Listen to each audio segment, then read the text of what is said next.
Hello everybody, it's a bit windy. I've just done a vlog around the Blue Lagoon. I'm covered in white because I've just fed the birds some oats and all the oaty dust has just got all over me. So I'm not disgusting, I am clean. I am showered, but I'm covered from head to toe in oat dust.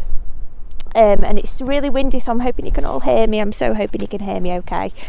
But I want to do a little bit of a video today about some sayings that are just bizarre. Probably not even bizarre for autistic people, but are just bizarre for everybody. I'm starting this video, I've not even told you who I am. My name's Amanda. I've recently changed my channel name from Quintessentially British to, what have I changed it to? I can't remember. Neurodiverse Kitty.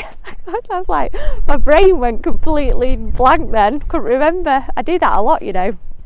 Yeah, when someone asks you a question, your brain just goes blank and you just look at them, or in my case you just look at the floor and they think you're weird.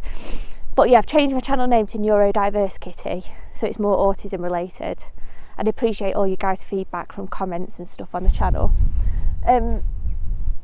But what was I talking about? Oh yeah, I want to talk about, I'm having an executive dysfunction day today, I'm really sorry.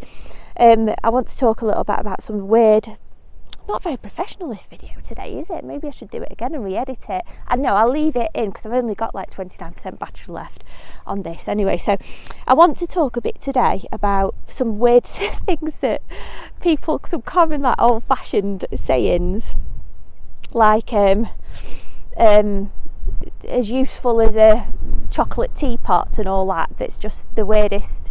Some of them I understand because of what I've been brought up like in the 1990s, so like my nana and my dad and that used to say things, and my family being from a more traditional era, so I brought up with a lot of these sayings, but some of them I don't even get to this day. So we'll go through some, I think they're called nuances, I might be wrong, but if you're interested in hearing about nuances, then this video is for you. So one of the bizarrest nuances or sayings that I've heard throughout my life is break a leg. When somebody's trying to wish us well, like for example, I say I'm going to do my exam tomorrow, and somebody will say, oh, break a leg, and it's like, why would anybody wish for another person to injure themselves and have to go to hospital and be in a cast for bloody however many weeks to months? It's just one of the weirdest sayings that I've ever heard. I don't know where that stemmed from, where that came from or originated from, but it's weird. Another weird one as well is, you've hit the nail on the head. You've hit the nail on the head. If you say something to someone and you've said something right, or you've come up with a solution to a problem or an answer to a problem, and they'll say you've hit the nail on the head with that one. Again, where did that saying even come from? Like, so you've got a nail and you hit it on somebody's head, causing trauma and potential death. What is the meaning behind that saying? Another saying that cracks me up every time, it's so funny, is, oh, she's happy as Larry, or you're happy as Larry.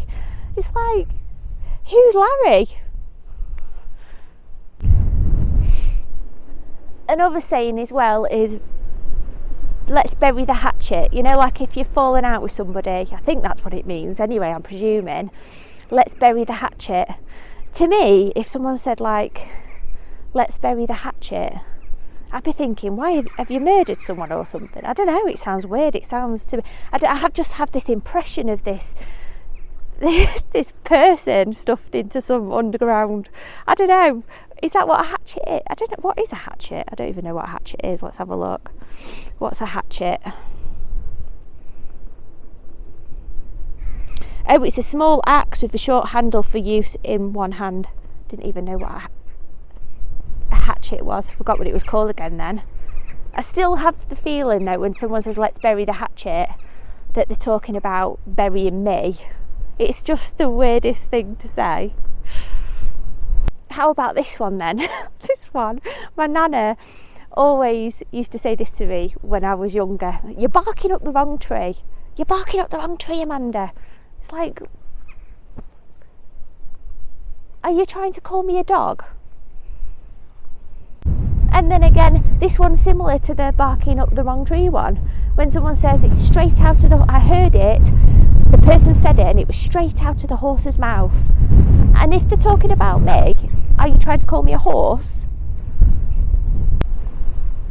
What about this one then? When people say things take time, like my YouTube channel, for example, and there's been multiple times, not you guys, I know I'm talking about family and friends, there's been times where I moan like it's a slow growth and all that, and they say, well, Amanda, Rome wasn't built in a day.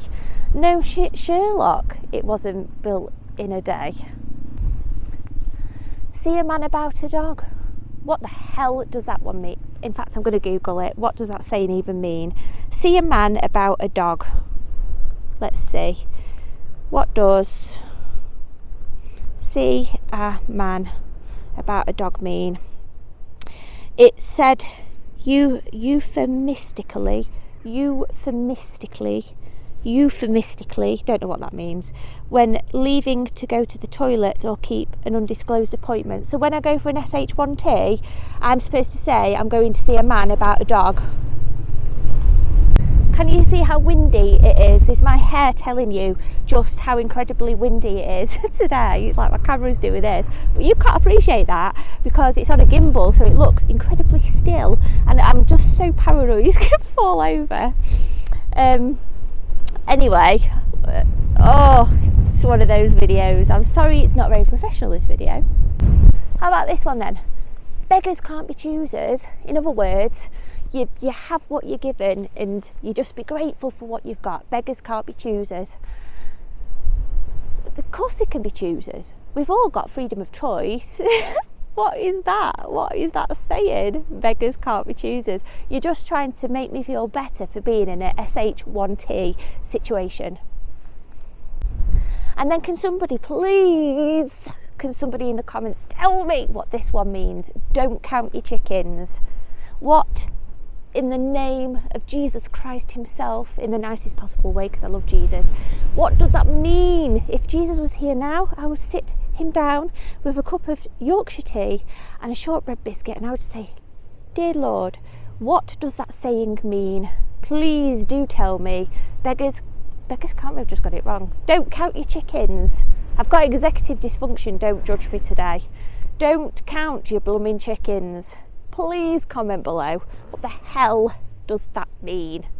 In fact, let's see. Let's Google it again. I'm Googling a lot. I just genuinely don't know. What does don't count your chickens mean?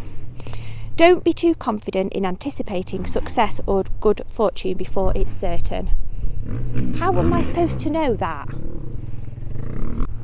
Has anybody heard of this one? My nanny used to say this all the time. Bite the bullet. Bite the bullet. Take a bite of a bullet. I have no idea what that saying means. And my nanny used to say this to me all the time. All the time. This is my grandma's saying. She's not watching this because she doesn't really get YouTube, my nana, and she's 94, so she's proper vintage. She's proper old. But she used to say, penny wise and pound foolish. Trying to remember it. Penny wise and pound foolish. Now I know that probably means. Does it mean that you're not very good with your money? I don't know. Do you know? I can remember some of these things, and I can't remember what does penny wise.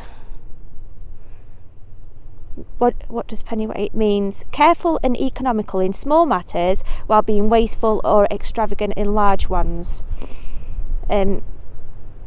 So penny wise and pound foolish, everybody. This one's bizarre. This one, when people say a bad excuse is better than none, it's like, no, a bad excuse is not better than none. How can a bad excuse be better than none? Don't give an excuse. Like, you wouldn't have to make an excuse if you didn't do something bad in the first place. That saying to me is just reinforcing that it's okay to give excuses to criminals. And then the last one, a bird in the hand is worth 2 in your bush.